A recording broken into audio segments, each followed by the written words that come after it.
तो आज हम लोग बात करेंगे समानुपात का। समानुपात होता क्या है? देखिए, समानुपात होता है कि यदि दो अनुपात समान हो। समानुपात क्या होता है? समानुपात को आप क्या लिखते हैं? समान अनुपात। यानी कोई दो अनुपात अगर समान हो तो उसके सारे पद भी समान होंगे। ठीक है। अब इसमें बेसिकली सवाल कैसा आता है? इसमें सवाल दो तीन टाइप का आता है। आपको पूछा जाएगा कि या तो आप मध्य समानुपाती निकाल ले, या तृतीय समानुपाती निकाल ले, या चतुर्थ समानुपाती निकाल ले। तो उसके लिए हम कैसे निकालेंगे? तो देखिए, कुछ फार्मूला होता है। फार्मूला क्या होता है कि यदि आपसे बोला जाए कि यदि ए बी तथा सी क्या हो, समान अनुपात में हो। यदि ए बी तथा सी अनुपात में हो, ये आपका पहला फार्मूला होता है। यदि ए बी तथा सी अनुपात में है, अनुपात में है,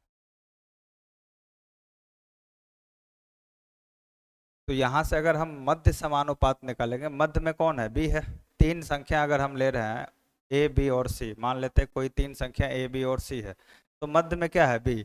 यहां से आपको बी का मान निकाला जाएगा। और अनुपात में है, समान अनुपात में, अनुपात नहीं समान अनुपात में। तो इसका मतलब क्या हुआ? इसको हम लिखेंगे ए अनुपात बी, और ये समानुपात है बी अनुपात सी के। इसको इस तरह लिखा जाएगा।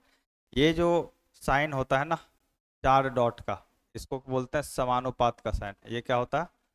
समानुपात का साइन। ठीक है। तो यहाँ ए अनुपात बी समानुपात है बी अनुपात सी के। तो यहाँ से आप क्या लिख सकते हैं? ए अनुपात बी है तो आप इसको लिख सकते हैं ए बाय बी, और इक्वल हो जाएगा ये किसके? बी बाय सी के। तो यहाँ से आप क्रॉस मल्टीप्लाई कीजिएगा तो यहाँ देखिए बी इंटू बी, बी गुना बी कितना होगा? B square. और ए गुना सी होगा ए सी। तो यहाँ से अगर आप b का वैल्यू निकालिएगा तो b बराबर क्या होगा? Root under A C. B equal to क्या होगा? Root under A C. और b equal to root under A C जो है, इसी को हम क्या बोलते हैं? इसी को हम बोलते हैं मध्य समानुपात। मध्य समानुपात। ये जो आपका b है, b को ही हम क्या बोलते हैं? मध्य समानुपात। तो अगर किसी सवाल में ऐसा आपको बोला जाए कि कोई तीन संख्या दे दे और बोला जाए कि मध्य समानुपात ज्ञात करें, तो आप किसका वैल्यू ज्ञात कीजिएगा? बी। और बी के लिए क्या आपको देखना पड़ेगा? पहला नंबर गुना दूसरा नंबर, और उसके ऊपर क्या डालेंगे? रूट। तो ये B equal to root under A C क्या होता है? मध्य समानुपात का फॉर्मूला होता है। अब जरा इसमें देखिए आप एक चीज देखिए कि अगर आपके पास अभी तो तीन संख्या था हमारे पास, अगर हमारे पास चार संख्या हो, मान लेते हैं हमारे पास चार संख्या है। कौन कौन सा? ए है, बी है, ए बी सी और डी। ये चार संख्या है और ये चारों संख्या समानुपात में है। किसमें है? समानुपात में है। तो इसको हम कैसे लिखेंगे? इसको लिखेंगे कि ए अनुपात बी समानुपात है किसके? सी अनुपात डी के। ए अनुपात बी समानुपात है किसके? सी अनुपात डी के। तो ए अनुपात बी को आप क्या लिखिएगा? ए बाय बी, समानुपात हटाइएगा इक्वल हो जाएगा, और ये क्या हो जाएगा? सी बाय डी। अब यहाँ क्रॉस मल्टीप्लाई कीजिएगा तो क्या लिखिएगा? ए इंटू डी बराबर बी गुना सी। ये जो फॉर्मूला आया, ए गुना डी बराबर बी गुना सी। ए क्या है? ए है प्रथम पद। प्रथम पद को हम किससे गुना करेंगे? अंतिम पद से, डी से। और बी और सी क्या है? मध्य पद है। बी को बोला जाता है द्वितीय पद और सी को तृतीय पद। तो द्वितीय और तृतीय पद को आपस में गुना करेंगे। ए यहाँ क्या है? ए को बोला जाता है प्रथम समानुपात। प्रथम समानुपात। बी को क्या बोला जाता है? बी को बोला जाता है द्वितीय समानुपात। द्वितीय समानुपात। सी को बोला जाता है तृतीय समानुपात। सी आपका हो गया तृतीय समानुपात। और डी आपका क्या हो जाएगा? डी हो जाता है चतुर्थ समानुपात। तो आपसे सवाल में पूछा जाएगा, डी आपका हो गया चतुर्थ समानुपात। आप में आपको सवाल में कोई भी तीन संख्या दे दिया जाएगा और पूछा जाएगा कि बताइए तृतीय समानुपाती क्या होगा, चतुर्थ समानुपाती क्या होगा। तो यहाँ से इस फार्मूला का यूज करके हम लोग तृतीय चतुर्थ समानुपाती का वैल्यू निकालेंगे। और मध्य समानुपाती के लिए फार्मूला क्या था? B equal to root under A C. चलिए अब सवाल देखते हैं, सवाल से ही क्लियर होगा कि कहाँ कौन सा फॉर्मूला यूज करना है। पहला सवाल देखते हैं। पहला सवाल आपका है, पहला सवाल ये है, यदि a b b c x तथा सी स्क्वायर एक जैसे अनुपात में है, एक जैसे अनुपात का अर्थ क्या हुआ, समानुपात में है, तो एक्स का मान ज्ञात करें। आपसे बोला जा रहा है कि a b b c c sorry a b b c x और सी स्क्वायर एक जैसे अनुपात में है, तो एक्स का मान ज्ञात करें। एक जैसे अनुपात में है, इसका मतलब ये किस में है, समानुपात में है, तो आप इसको क्या लिखिएगा, ए बी अनुपात सी, और बीच में साइन दीजिएगा समानुपात का एक्स अनुपात सी स्क्वायर। तो ये देखिए ये चार संख्या हो गया। ए बी को पहला मान लीजिए, पहला पद, सी दूसरा पद, एक्स तीसरा पद और सी स्क्वायर चौथा पद। तो अभी हम लोग फॉर्मूला क्या लिखे थे, फॉर्मूला लिखे थे कि a B A Guna D बराबर किसके होता है, बी गुना सी के। तो इसमें ए क्या है, ए बी है, तो ए बी और गुना किससे कीजिएगा, डी, डी क्या है, एक्स स्क्वायर। आप इसको ऐसे भी चाहे, या फिर आप सिंपल समझिए कि ये पहला पद दूसरा पद, तो पहला और आखिरी पद को हम गुना करते हैं, तो ए बी किससे गुना होगा, सी से, तो ए बी गुना क्या हो जाएगा, सी स्क्वायर, और दूसरा और तीसरा पद गुना होगा, तो सी गुना किससे हो जाएगा, एक्स से। तो यहाँ से अगर एक्स का वैल्यू आप निकालिएगा तो एक्स बराबर क्या लिखिएगा, ए बी गुना सी स्क्वायर डिवाइडेड बाय क्या हो जाएगा, ये सी को इधर ले आइएगा तो नीचे में सी हो जाएगा, तो यहाँ सी से सी कैंसिल आउट हो जाएगा ना। तो यहाँ से सवाल बी सी है, यहाँ हम बस सी लिख दिए हैं, यहाँ थोड़ा करेक्शन कर लीजिएगा। सवाल में क्या है, बी सी लिखा हुआ है, सवाल में बी सी लिखा हुआ, तो ये किससे गुना होगा, बी सी से, नीचे में क्या हो आ जाएगा बी सी, तो सी से एक सी गया और बी से एक भी जाएगा, तो बचा ऊपर में क्या, ए गुना सी, तो एक्स का मान कितना आ जाएगा, ए सी। तो अगर a b b c x और सी स्क्वायर एक जैसे अनुपात में है, तो एक्स का मान कितना हो जाएगा, ए सी हो जाएगा। किस फॉर्मूला का यूज हम लोग किए, a d equal to b c. ठीक है, अगला सवाल देखिए। अगला सवाल आपका है ये, यदि 5:8 बराबर 150 अनुपात x है, तो x का मान क्या होगा। अब देखिए 5 क्या है, 5 यहाँ a है, 8 b, 150 c और x d। आपको x का मान निकालना है, फॉर्मूला क्या है हमारे पास, ए डी बराबर बी सी। ए डी मतलब a को d से गुना कीजिए, तो 5 को x के गुना कीजिएगा क्या आएगा, 5x, बी सी बी 8 सी 150, इस दोनों को गुना कीजिएगा 8 गुना 150, तो यहाँ से x का वैल्यू कितना आ जाएगा, 8 गुना 150 बटे में क्या आ जाएगा, 5, 5 से काटिएगा 150 को 30 बार में, 30 गुना 8 240, तो x का मान कितना आ गया, 240। ठीक है, अगला सवाल देखिए। अगला सवाल है 0.21 तथा 8 का चतुर्थानुपात ज्ञात करें। चतुर्थानुपात आपको क्या बताए थे कि ए बी सी डी में ए प्रथम अनुपात, बी द्वितीय अनुपात, सी तृतीय और डी चतुर्थ। तो आपको डी का वैल्यू पूछा जा रहा है। डी का वैल्यू करने के लिए आप क्या, आपको डी का वैल्यू यहाँ पता नहीं है, तो आप क्या लिख लीजिए इसको, 0.12 अनुपात क्या है, 0.21 और समानुपात हो जाएगा 8 अनुपात चतुर्थानुपात। आपको चतुर्थ संख्या नहीं पता है, वही निकालना है, तो उसको क्या मान लीजिए, x। तो फार्मूला हमारा क्या होता है, ए डी बराबर बी सी। ए डी बराबर बी सी का अर्थ हुआ कि a को d से गुना करना, यहाँ a कितना है 0.12, तो 0.12 को गुना करना है x से, b है 0.21 और c है 8, तो यहाँ से x का मान निकालिएगा तो क्या होगा, 0.21 गुना 8 डिवाइडेड बाय 0.12। पॉइंट से पॉइंट कैंसिल हो जाएगा, क्योंकि यहाँ भी 2 अंक के बाद और नीचे में भी 2 अंक के बाद, नीचे में बचा 12 और ऊपर में बचा 21, नीचे में 12 21 बचा, तो आप 4 से काटिएगा, 4 तिया 12 और 4 दूना 8, और 3 से काटिएगा, 3 सत्ता 21, तो क्या हुआ 7 गुना 2, आंसर क्या हो जाएगा, x का वैल्यू 14। तो यहाँ से जो आप 0.12 और 8 का चतुर्थानुपात ज्ञात कीजिएगा। चतुर्थानुपात को हम लोग क्या माने थे, x, तो चतुर्थानुपात क्या आ जाएगा, 14। अगला सवाल देखिए।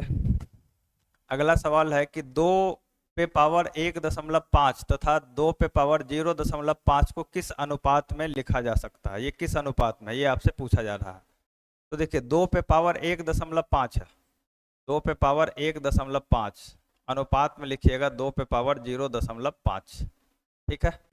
आपको बताएं कि यदि कोई संख्या a अनुपात b के रूप में लिखा हुआ तो आप इसको a/b के रूप में भी लिख सकते हैं। क्यों लिख सकते हैं, ये पहला वीडियो में हम डिस्कस कर चुके हैं। ठीक है। तो अब यहाँ जरा देखिए कि 2 पे पावर 1.5 अनुपात 2 पे पावर 0.5 है, तो इसको आप किस रूप में लिख सकते हैं। इसको आप ऐसे लिख सकते हैं कि 2 पे पावर 1.5 बटे 2 पे पावर 0.5, बिल्कुल लिख सकते हैं। अब यहाँ जरा देखिए कि बेस दोनों जगह सेम है, दोनों जगह 2 पे पावर 5 है, और जब बेस सेम रहता है, कोई भी चीज अगर डिवीजन में है, कोई भी चीज अगर भाग के रूप में है और बेस सेम रहता है तो पावर आपस में क्या होता है, घट जाता है। भाग के रूप में है तो पावर आपस में क्या होता है, घट जाता है। तो इसको हम लिखेंगे 2 पे पावर 1.5 माइनस 0.5। 1.5 माइनस 0.5 कीजिएगा तो क्या बचेगा, 2 पे पावर 1, और 2 पे पावर 1 मतलब क्या हुआ 2, और 2 का मतलब क्या होता है 2/1। तो इसको आप किस अनुपात में लिखिएगा, इसको अनुपात में लिखिएगा तो 2:1 लिखिएगा। यही आपका क्या है, आंसर। तो 2 पे पावर 1.5 और 2 पे पावर 0.5 को आप किस अनुपात में लिख सकते हैं, 2:1 के रूप में लिख सकते हैं। अगला सवाल देखिए। अगला सवाल है कि 12, 14 तथा 24 का चतुर्थानुपात ज्ञात करें। चतुर्थानुपात मतलब आपके दिमाग में तुरंत चलना चाहिए कि डी का वैल्यू पूछा जा रहा है। ए बी सी डी में ए प्रथम अनुपात, दूसरा बी द्वितीय, सी तृतीय, डी चतुर्थानुपात। तो डी का वैल्यू पूछा जा रहा है, और किसमें डी का वैल्यू पूछा जा रहा है, 12:14, और समानुपात में लिखिएगा 24 में डी को मान लीजिए x। चतुर्थानुपात क्या है, x है।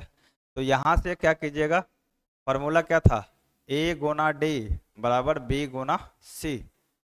a क्या है 12 और d क्या है x, तो 12 गुना x बराबर क्या लिखिएगा, b है 14 और c है 24। तो यहाँ से x बराबर क्या हो जाएगा, 14 गुना 24 डिवाइडेड बाय 12। 12 से काटिएगा, 12 दूना 24, 14 दूना 28। तो x का मान कितना निकला 28, और x आप क्या माने थे, चतुर्थानुपात, तो चतुर्थानुपात कितना निकल गया 28। ठीक है। अगला सवाल देखिए क्या कह रहा है अगला सवाल। अगला सवाल बोल रहा है कि 16 तथा 24 का तृतीयानुपाती ज्ञात करें। 16 तथा 24 का तृतीयानुपाती, तृतीयानुपाती मतलब ए बी सी डी आपको बताए थे, तो ए बी सी में सी क्या होता है, तृतीयानुपाती होता है। तो आप अगर मान ले कि देखिए 16 और 24 दिया हुआ तो इसको कैसे लिखिएगा, 16:24 समानुपात हो जाएगा 24:x। तो आप तो बोलिएगा ये तो डी हो गया, डी नहीं हुआ। देखिए ए और बी दिया हुआ, ए का वैल्यू कितना दिया हुआ 16, बी का वैल्यू दिया हुआ 24। तो ये जो लिखा हुआ, ये लिखा हुआ ए अनुपात बी से लिखा हुआ है, ए अनुपात बी बराबर बी अनुपात सी। तो यहाँ देखिए हम लोग सी का ही वैल्यू निकाल रहे हैं, और सी का वैल्यू हम एक्स माने हैं, सी तृतीयानुपाती होता है। तो यहाँ से जब आप एक्स निकालिएगा तो अब क्या लगा दीजिएगा, अब वही फॉर्मूला लगा दीजिए।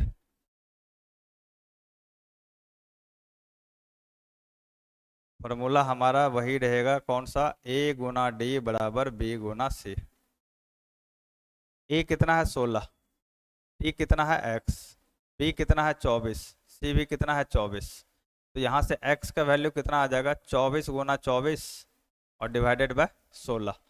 16 से काटिएगा 4 से, और ये काटिएगा 6 बार में, और ये काटिएगा फिर 6 बार में, 6 गुना 6 कितना हो गया 36। तो x का वैल्यू कितना हो गया 36, और x को आप क्या माने थे, तृतीयानुपाती माने थे। तो आपका 16 तथा 24 का तृतीयानुपाती कितना निकल गया, 36 निकल गया। 16 तथा 24 का तृतीयानुपाती कितना आ गया, 36। जब आप 16 और 24 को अनुपात और समानुपात में लिख रहे होंगे ना, तो जरा यहाँ ध्यान दीजिएगा, 16:24 को इस तरीके से लिखिएगा कि a अनुपात b अनुपात c के अनुपात में लिखिएगा। यहाँ से आपको x का वैल्यू निकालना है, c को आप क्या मान लिए x, और वही आपका तृतीयानुपाती है। तो x का वैल्यू कितना आ गया 36। यहाँ अगला सवाल देखिए। अगला सवाल ये है, 6 तथा 54 का मध्यानुपाती ज्ञात करें।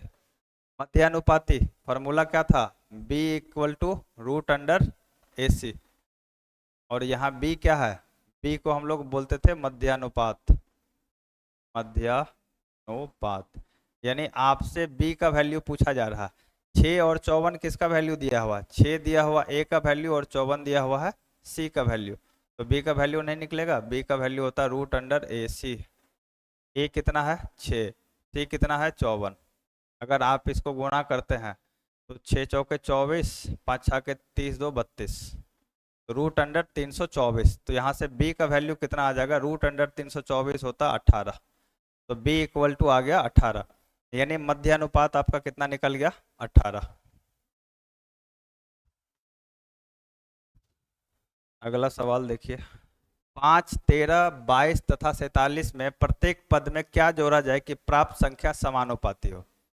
अब चार संख्या आपको दिया हुआ है, यानी ए बी सी डी चारों दिया हुआ है। आपको बोला जा रहा है कि प्रत्येक पद में हम क्या जोड़ दे कि चारों संख्या जो हो वो किस में हो, क्या हो, समानुपात में हो। तो आपको पता नहीं है कि हम क्या जोड़ेंगे, तो क्या मान लीजिए x मान लीजिए। आप मान लीजिए कि प्रत्येक पद में हम क्या जोड़ दे, x जोड़ दे। तो प्रत्येक पद में अगर x जोड़िएगा तो ये क्या हो जाएगा 5 + x, और इसको लिखिएगा तो क्या लिखिएगा, अनुपात 13 + x हो जाएगा। और फिर समानुपात का चिन्ह दीजिए, और फिर क्या हो जाएगा 22 + x अनुपात 47 + x। इसको अगर लिखिएगा, प्रत्येक पद में x जोड़ दिया और इस सबको समानुपात में लिखना, तो ऐसे लिखेंगे। अब a का मान क्या है 5 + x, b का मान 13 + x, c का मान 22 + x और d का मान हो गया 47 + x। वही फार्मूला यूज करेंगे, AD = BC। तो a को किसके साथ गुना करेंगे, d के साथ। तो a कितना है 5 + x और d कितना है 47 + x, बराबर देंगे BC। b कितना है 13 + x और c कितना है 22 + x। अब गुणा कर दीजिए, तो यहाँ से देखिए 5 × 47, तो 5 × 47 हो जाएगा आपका 7 × 5 = 35, 5 चौके 20, 3 23, 235 plus 5 × x 5x, 47 × x 47x, तो 47 5 52x, और प्लस में क्या होगा x × x x²। इधर गुना कीजिएगा तो 22 × 13, 22 × 66, 220 + 66 कीजिएगा तो 286 होगा 286, प्लस 22x + 13x, तो 22 13 कितना हो जाएगा 35x, और प्लस में हो जाएगा x²। अब देखिए x² इधर भी प्लस में है, x² इधर भी प्लस में है, दोनों कैंसिल आउट हो जाएगा। बराबर के इस तरफ और उस तरफ समान संख्या कैंसिल आउट हो जाता है, x² कैंसिल आउट हो जाएगा, कट जाएगा। बचा क्या 52x, तो 35x को इधर लाइए तो क्या लिखिएगा 52x - 35x, और इधर क्या बचा है, इधर बचा है 286, और इसको 235 को इधर ले जाइएगा तो ये माइनस में हो जाएगा 235। तो 52 में से 35 घटाइएगा होगा 17x, और इधर 86 में से 35 जाएगा तो ये हो जाएगा आपका 51। 17x बराबर 51 है, तो x बराबर क्या होगा 51/17। 51/17 अगर कीजिएगा तो यहाँ से वैल्यू आएगा x का 3, x का वैल्यू कितना आ गया 3। और x आप क्या माने थे कि प्रत्येक पद में हम x को जोड़ रहे हैं, और x का वैल्यू कितना आ गया 3, यानी प्रत्येक पद में आप कितने को जोड़िएगा 3 को जोड़िएगा। तो इसका आंसर क्या होगा कि 5, 13, 22 तथा 47 के प्रत्येक पद में हम अगर 3 जोड़ दे तो प्राप्त संख्या जो होगा वो किस में होगा, समानुपात में होगा। ठीक है, चलिए अगला सवाल देखिए। अगला सवाल है, यदि x² + 4y² बराबर 4xy है तो x अनुपात y क्या होगा। x² + 4y² = 4xy है, तो आप इसको ऐसे लिख सकते हैं x² + 4y² - 4xy। इस 4xy को बराबर का अगर दूसरे तरफ लेके आ गए तो ये क्या होगा माइनस में 4xy, और इक्वल टू क्या हो जाएगा 0। तो यहाँ से जरा ध्यान दीजिए कि x² - 4y² है, तो +4y² -4 × x × y। तो आप जरा ध्यान दीजिएगा तो ये लिखा हुआ है x - 2y का होल स्क्वायर। a - b का फॉर्मूला क्या होता है, a - b का whole square a² + b² - 2ab। तो a² तो x² हो जाएगा, प्लस बी स्क्वायर, तो 2y का स्क्वायर कीजिएगा तो 4y स्क्वायर हो जाएगा, और minus 2ab, 2 into x into b, यानी आपका हो जाएगा -4y xy। तो x माइनस 2y के होल स्क्वायर का ये बेसिकली मान लिखा हुआ है, तो हम इसको क्या लिख देंगे, x माइनस 2y का होल स्क्वायर, और इक्वल टू क्या है, 0। अब अगर स्क्वायर को हम इधर ले जाएंगे तो 0 से गुना होगा, कुछ भी होगा तो वो 0 ही हो जाएगा। तो x माइनस 2y का वैल्यू कितना हो जाएगा, 0। तो यहाँ से आप क्या लिख सकते हैं, x बराबर 2y, 2y को हम बराबर किस तरफ लेके आ गए, तो x बराबर 2y हो गया। तो यहाँ से x बाय y अगर कीजिएगा, y को इस तरफ लाइएगा तो इधर क्या बचा, 2, और नीचे में अगर कुछ नहीं है तो क्या है, 1। तो x by y equal to कितना निकल गया, 2/1। इसका मतलब क्या हुआ, इसका मतलब है कि अनुपात कितना है, 2:1 का है। यानी x square plus 4y square बराबर 4xy को आप x अनुपात y के रूप में क्या लिखेंगे, 2:1। अगला सवाल देखिए। अगला सवाल है 0.02 तथा 0.32 का मध्यानुपाती क्या होगा। मध्यानुपाती का फॉर्मूला क्या था हमारा, b बराबर √AC। तो b आपको निकालना है, और a का मान कितना दिया हुआ है, 0.02 दिया हुआ है, और c का मान दिया हुआ 0.32, 0. कितना दिया हुआ, 32, और ये सारा किसके अंडर है, रूट के अंडर है। तो 32 दूना 64, 64 लिख लीजिए। 2 अंक के बाद यहाँ पॉइंट है, और 2 अंक के बाद यहाँ पॉइंट है, तो टोटल कितने अंक के बाद, 4 अंक के बाद पॉइंट होगा। तो 2 जीरो लगा दीजिए, यहाँ 1 जीरो डालना है तो डालिए, नहीं तो नहीं डालिए। तो ये क्या हो गया, √0.0064, 0 दशमलव, अब 64 किसका रूट, 64 का रूट अगर कीजिएगा तो 8 होगा, लेकिन दशमलव में है, 4 संख्या है, तो ये बाहर निकलेगा तो 2 संख्या, तो 0.08 इसका क्या हो जाएगा आंसर। तो आपका मध्यानुपाती क्या निकल गया, 0.02 का 0.08।